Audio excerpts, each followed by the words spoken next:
Hello friends, कैसे हैं आप सब। आप सभी का आपके अपने YouTube channel sociology with Sangeeta में मैं संगीता स्वागत करती हूं। और इस चैनल के माध्यम से हम लोग सोशियोलॉजी के कम्पिटिटिव एग्जाम के प्रिपरेशन करते हैं, जिसके अंतर्गत आपको रात के 8 बजे यूपी पीजीटी और बीपीएससी 4.0 के सोशियोलॉजी के सिलेबस को कवर करवाया जा रहा है। और हम लोग अभी एनसीईआरटी सीरीज़ को कवर कर रहे हैं। क्लास 11 की एनसीईआरटी कंप्लीट हो चुकी है और हम लोग अभी क्लास 12 का आपका एनसीईआरटी हो रहा है, जिसके अंतर्गत जो क्लास 12 की बुक है भारतीय समाज, इसमें चैप्टर 1 कंप्लीट हो गया था, जो भारतीय समाज के बारे में था। और आप ये देख सकते हैं, ये एनसीईआरटी की बुक है भारतीय समाज की, और इसका जो सेकंड चैप्टर है वो है आपका भारतीय समाज की जनसांख्यिकी संरचना। इस टॉपिक को आज के क्लास में हम लोग कवर करेंगे, इसलिए आप लोग क्लास को लास्ट तक जरूर देखिए। जो भी इम्पॉर्टेंट फैक्ट्स इस एनसीईआरटी बुक में दिए गए हैं उन सभी को आपको कवर करवाया जाएगा, और इससे रिलेटेड जितने भी इम्पॉर्टेंट आपके एमसीक्यू होंगे वो सारे आपको पीडीएफ फॉर्मेट में पेड ग्रुप में आपको प्रोवाइड कर दिए जाएंगे। तो जो भी स्टूडेंट्स पेड ग्रुप से जुड़ना चाहते हैं, जो कॉन्टैक्ट नंबर दिया हुआ है आप उसमें ज़रूर जुड़िए और अपने तैयारी को बेहतर बनाइए। पेड ग्रुप में सिर्फ आपको नोट्स ही नहीं प्रोवाइड किए जाएंगे, बल्कि आपको टेलीग्राम का लिंक भी प्रोवाइड किया जाएगा, जहां पे डेली टॉपिक वाइज टेस्ट भी आप फ्री ऑफ कॉस्ट में दे सकेंगे। और नोट्स के साथ साथ आपको एक्स्ट्रा मटेरियल भी आपके एग्ज़ाम से रिलेटेड, जो कि आपके एग्ज़ाम में हेल्पफुल होंगे, वो सभी आपको प्रोवाइड किए जाएंगे। मैं अपने बारे में बता दूं, मेरा नाम संगीता कुमारी है और मुझे 10+2 स्कूल में, यानी आपके ही 11-12 के स्कूल में सोशियोलॉजी पढ़ाने का 9 इयर्स का एक्सपीरियंस है। तो मैं अपने एक्सपीरियंस के आधार पर जितने भी नोट्स बनाती हूँ वो हैंड रिटन नोट्स रहता है, और विदाउट बुकीज लैंग्वेज का यूज़ करते हुए मैं बनाती हूँ। और नोट्स को मैं ऐसा बनाती हूँ ताकि आपका ज़्यादा से ज़्यादा उसको ईजी वे में आप उसको समझ सकें। तो चलिए आज के क्लास को हम लोग स्टार्ट करते हैं। अगर आप मेरे चैनल पर नए हो तो प्लीज़ सब्सक्राइब कर लीजिएगा, अपने दोस्तों के बीच इसे जरूर शेयर कीजिएगा, क्योंकि ये सभी बातें भी बोलना जरूरी होता है, ठीक है। और अपने कमेंट भी जरूर किए ताकि आपके साथ मैं जुड़ सकूं। तो देखिए, आज का जो हमारा टॉपिक है वो है भारतीय समाज की जनसांख्यिकी संरचना। जनसांख्यिकी क्या होता है, जिसमें हम लोग क्या करते हैं, जनसंख्या का अध्ययन करते हैं। जनसांख्यिकी जिसको कि क्या बोला जाता है, इसका अगर इंग्लिश बोला जाए तो उसे बोला जाता है डेमोग्राफी, ठीक है, जो कि क्या करता है, जनसंख्या का सुव्यवस्थित अध्ययन करता है। हिंदी में इसे जनांकिकी भी कहा जाता है, और अंग्रेजी में ये डेमोग्राफी, यानी ये कौन सी भाषा का शब्द है, तो ये यूनानी भाषा के 2 शब्दों से मेल के बना है। वे 2 शब्द कौन कौन से हैं, डेमोस यानी जन, और ग्राफिन यानी वर्णन। तो इसका मतलब हो गया, हम लोग किसका वर्णन कर रहे हैं, तो लोगों का वर्णन कर रहे हैं। जनसंख्या का अध्ययन में हम लोग किसका वर्णन करते हैं, तो लोगों का वर्णन करते हैं, ठीक है। एक चीज आप याद रखिएगा, यहाँ पे जब आप यूपी पीजीटी का पढ़ रहे हैं, बिहार का पढ़ रहे हैं, तो बिहार के लिए मैं एक बात बता दूं कि अभी रिसेंटली में आपका समथिंग 22-23 में जो जाति के आधार पर यहाँ पे जनगणना किया गया है। इसके पहले किसी भी स्टेट ने नहीं किया है, लेकिन बिहार ने किया। ये चीज़ को ध्यान में रखिएगा, ठीक है।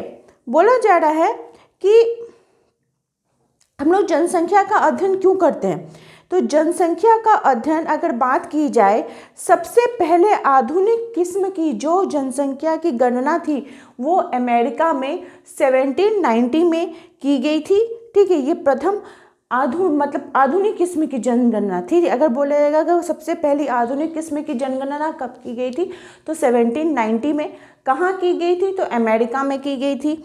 और वहीं अगर भारत की बात की जाए तो भारत में जनगणना का कार्य भारत की अंग्रेजी सरकार ने सर्वप्रथम 1867 और 72 के बीच प्रारंभ किया था। सबसे पहले 1867 और आपका 1872 में प्रारंभ किया था।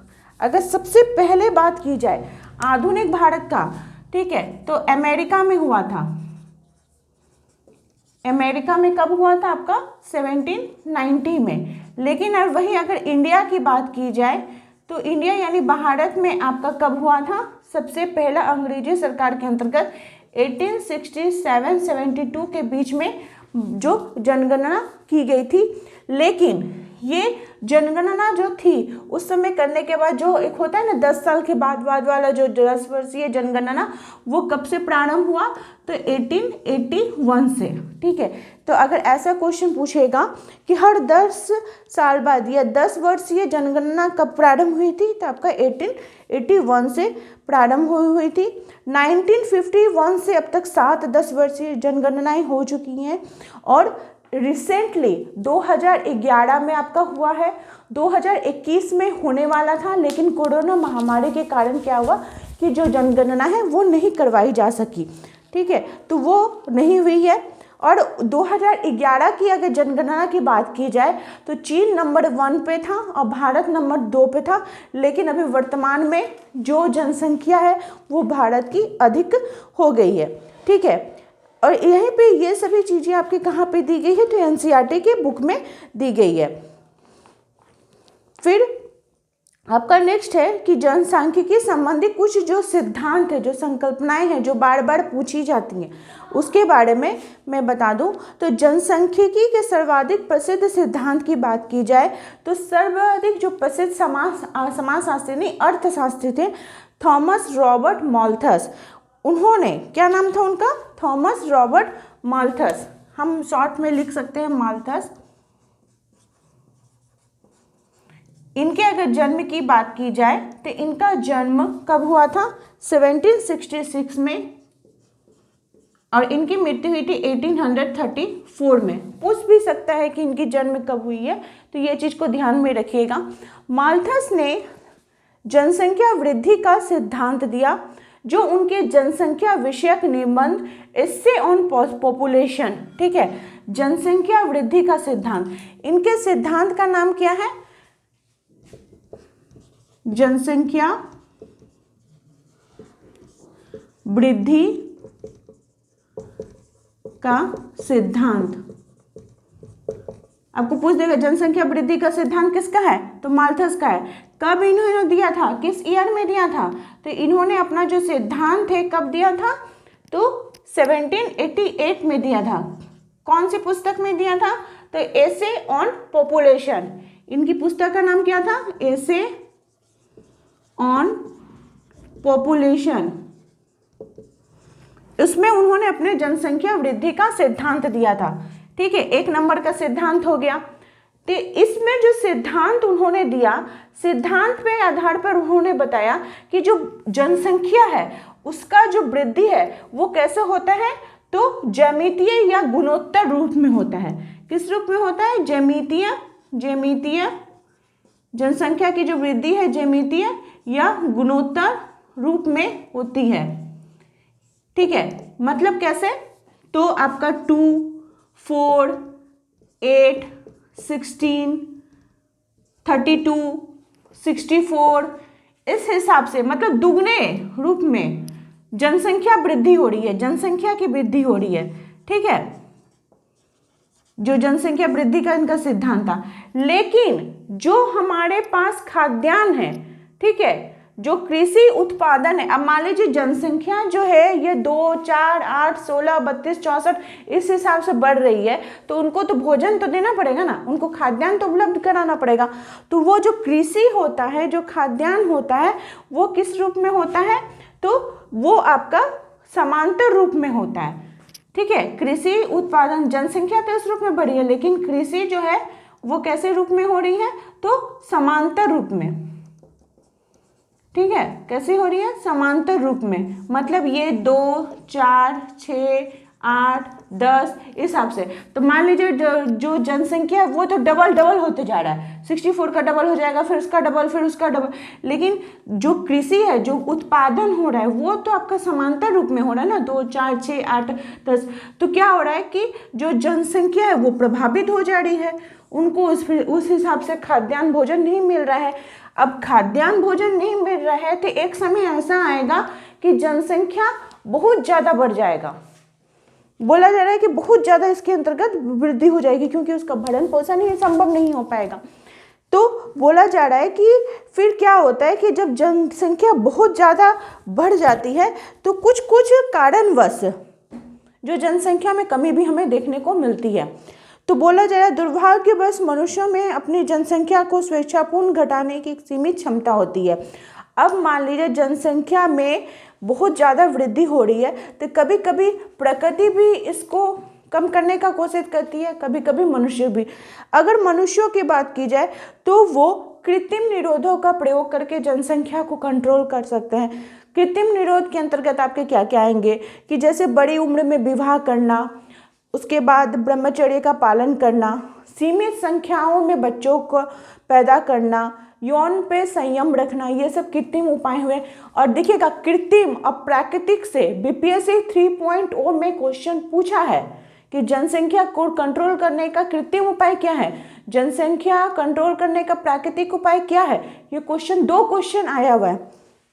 तो ये सब तो कृत्रिम उपाय हो गए, ठीक है, कि कृत्रिम कारण से हम लोग रोक सकते हैं। और कभी कभी प्राकृतिक निरोध भी होता है, ठीक है। वो कैसा हो जाएगा, तो कोई एक अकाल आ जाएगा, कोई महामारी आ जाएगा, कोई बीमारी आ जाएगा, जिसमें एक जो मतलब जो एक्स्ट्रा जनसंख्या है वो समाप्त हो जाएगी। प्रकृति भी ऐसा कर सकती है, ठीक है। तो ये किनका सिद्धांत था, तो माल्थस जी का सिद्धांत था। ये तो हम लोगों ने पढ़ लिया। अब है जनसंख्या संक्रमण का सिद्धांत। नेक्स्ट जो सिद्धांत है वो क्या है, जनसंख्यिकी क्या संक्रमण सिद्धांत। ये पहला सिद्धांत था और यहां पे मैं लिख देती हूं जनसंख्या वृद्धि का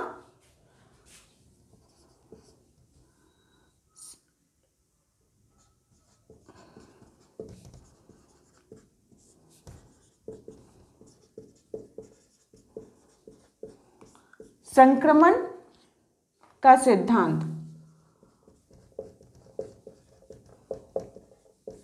ठीक है। जनसंख्या वृद्धि का संक्रमण का सिद्धांत है, ये भी किनके द्वारा दिया गया है, तो ये भी आपका माल्थस जी के द्वारा दिया गया है। इसमें वे बोलते हैं कि जनसंख्या वृद्धि के 3 बुनियादी चरण होते हैं। पहला चरण उन्होंने क्या बताया कि समाज में जनसंख्या वृद्धि का कम होना, क्योंकि समाज अल्प विकसित और तकनीकी दृष्टि से पिछड़ा हुआ होता है, ठीक है। ये उन्होंने पहला कारण बताया।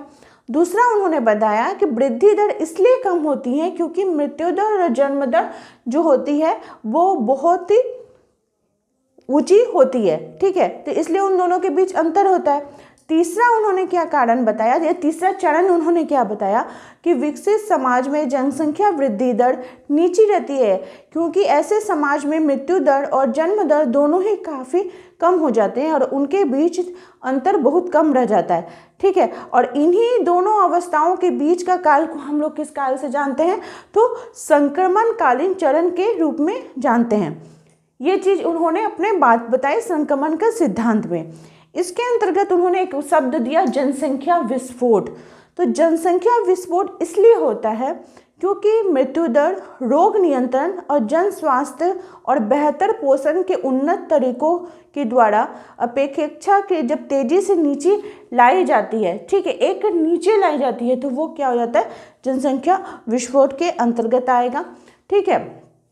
फिर आपका कॉन्सेप्ट है, कुछ कुछ कॉन्सेप्ट है, जैसे जन्म दर क्या है, मृत्यु दर क्या है, इन सभी को आपको याद रखना होगा, ठीक है।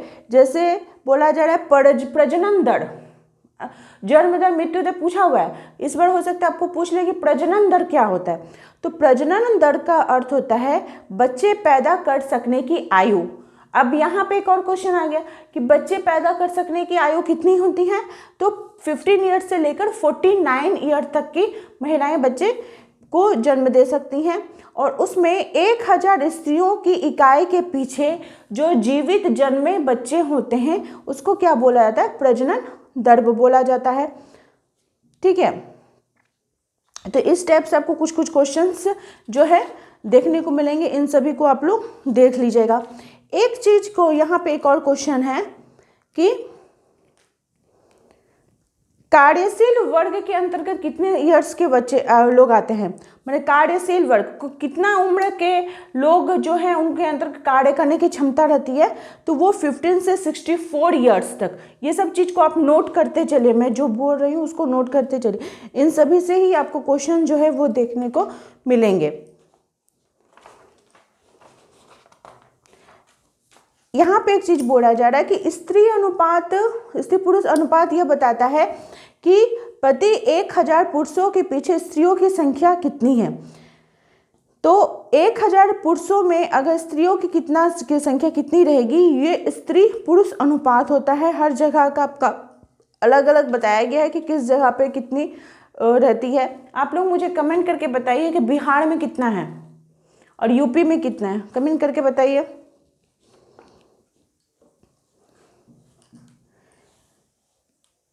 ठीक है, नेक्स्ट जो है हम लोग देखते हैं कार्यशील वर्ग तक हम लोगों ने देख लिया।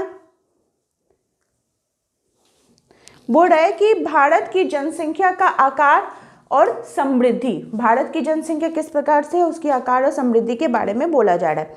तो जब 2011 में जनगणना की गई उस समय जो भारत की जनसंख्या कुल जनसंख्या थी वो 121 करोड़ थी। ठीक है, फिर 1911 से लेकर 1921 के बीच जो समृद्धि की दर थी वो नकारात्मक हो गई, यानी उस समय जो जनसंख्या थी उसमें गिरावट देखने को मिली थी। कब? 1911 से लेकर 1921 के बीच में कितनी परसेंट की गिरावट थी? तो -0.03% की गिरावट देखने को मिली थी। क्या कारण था गिरावट होने का? तो 1918 और 1919 में एक महामारी आई थी। वो कौन सी महामारी थी? इन्फ्लुएंजा महामारी का भीषण तांडव था जिसने लगभग 1.25 करोड़ लोगों यानी देश की कुल जनसंख्या का 5% लोग जो थे वो मौत के मुंह में चले गए थे। एक बड़ी जनसंख्या जो थी उस समय नष्ट हो गई थी महामारी के कारण। तो अभी तक कब से स्टार्ट हुआ हम लोग का जनसंख्या का गणना? 1881 से स्टार्ट हुआ ना। तो इस समय से लेकर एकदम 1911 1921 तक तो जो अपना जनसंख्या बढ़ रहा था, लेकिन इस टाइम में क्या हुआ, जनसंख्या की जो दर थी वो कम हो गई। ये चीज़ देखने को मिला। 1919 में इन्फ्लुएंजा बीमारी हुई, ठीक है, जिसको कि हम लोग क्या बोलते हैं, महामारी। तो महामारी को इंग्लिश का शब्द क्या है? पेंडेमिक। ठीक है, पेंडेमिक शब्द है, इसके लिए हम लोग इसको उपयोग करते हैं। ये सब चीज़ें दी गई हैं। फिर कब हुई है? जैसे 1957 में एशियन इन्फ्लुएंजा हुआ था, फिर 1968 में हांगकांग इन्फ्लुएंजा हुआ था। ये चीज़ को ध्यान में रखना है।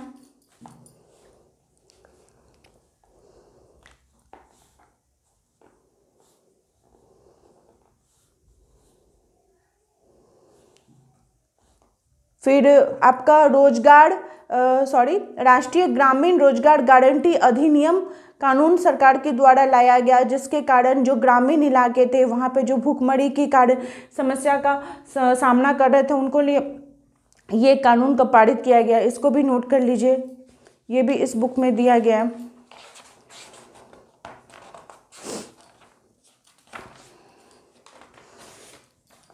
एनसीईआरटी क्या करता है ना, आपको एक बेसिक कॉन्सेप्ट रेडी करता है कि आप ये सब चीज़ों के बारे में जानें।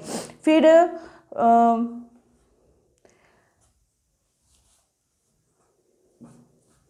एक और अधिनियम में प्रसव पूर्व नैदानिक प्रविधियां दुरुपयोग का विनिमय और निवारण अधिनियम नामक कानून, यह 1999 में हुआ था,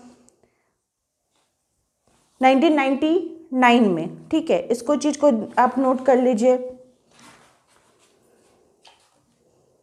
भारत में अगर कस्बों की बात की जाए तो टोटल 5161 को कस्बे इसके अंतर्गत आ जाएंगे।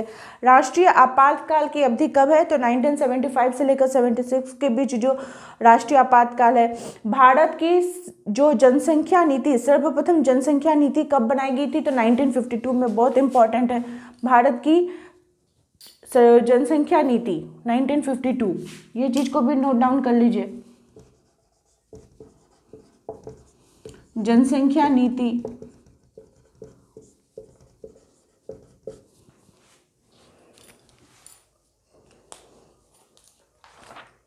फिर बाद में एक जो जनसंख्या नीति बनी, राष्ट्रीय जनसंख्या नीति 2000 आया। ठीक है। इसमें आपातकाल के बाद तो राष्ट्रीय परिवार नियोजन कार्यक्रम का नाम बदल कर राष्ट्रीय परिवार कल्याण कार्यक्रम कहा जाने लगा और बंध्याकरण के लिए अपनाए जाने वाले दबावकारी तरीकों को छोड़ दिया गया। अब इस कार्यक्रम के व्यापक आधार वाले सामाजिक जनसंख्या के उद्देश्य हैं। राष्ट्रीय जनसंख्या नीति 2000 के अंतर्गत कुछ नए दिशा निर्देश भी तैयार किए गए। ये सब चीज़ इसके एनसीईआरटी में आपके इम्पोर्टेंट फैक्ट्स है। फिर कुछ इम्पॉर्टेंट बुक्स के बारे में भी बोला गया है, जैसे आशीष बोस की पुस्तक का नाम है पॉपुलेशन ऑफ इंडिया, 2001 में आई थी। किंग्सले डेविस की पुस्तक का नाम है the population of India and Pakistan, 1951 में। आपका डडली किर्क का द फील्ड ऑफ डेमोग्राफी, 1968 में। तो ये सब कुछ इम्पॉर्टेंट है जो कि आपकी एनसीईआरटी की बुक में एनसीईआरटी में दी गई है। ठीक है, कुछ हम लोग एक्स्ट्रा क्वेश्चंस को भी देख लेते हैं कि जो कि आपके एग्जाम के पॉइंट ऑफ व्यू से इम्पॉर्टेंट होंगे। इन सभी क्वेश्चंस को मैंने आपके लिए तैयार किया है। बड़ा बिहार में बेरोजगारी भत्ता जो है वो किस से किस ईयर्स तक के लोगों को दिया जाता है? तो 12 से 35 साल तक के लोगों को। जनसंख्या संक्रमण का सिद्धांत किनका था बताइए? जनसंख्या संक्रमण थॉमसन और रॉबर्टसन का। भारत में जनसांख्यिकी का मूल कारण क्या है? सामाजिक सांस्कृतिक कारक है। भारत में प्रथम जनगणना कब हुई थी? तो 1872 में हुई थी। भारत में साक्षरता कितनी है? तो 74% है। जनसांख्यिकी का जनक किसको कहा जाता है? तो जॉन ग्रांट को कहा जाता है।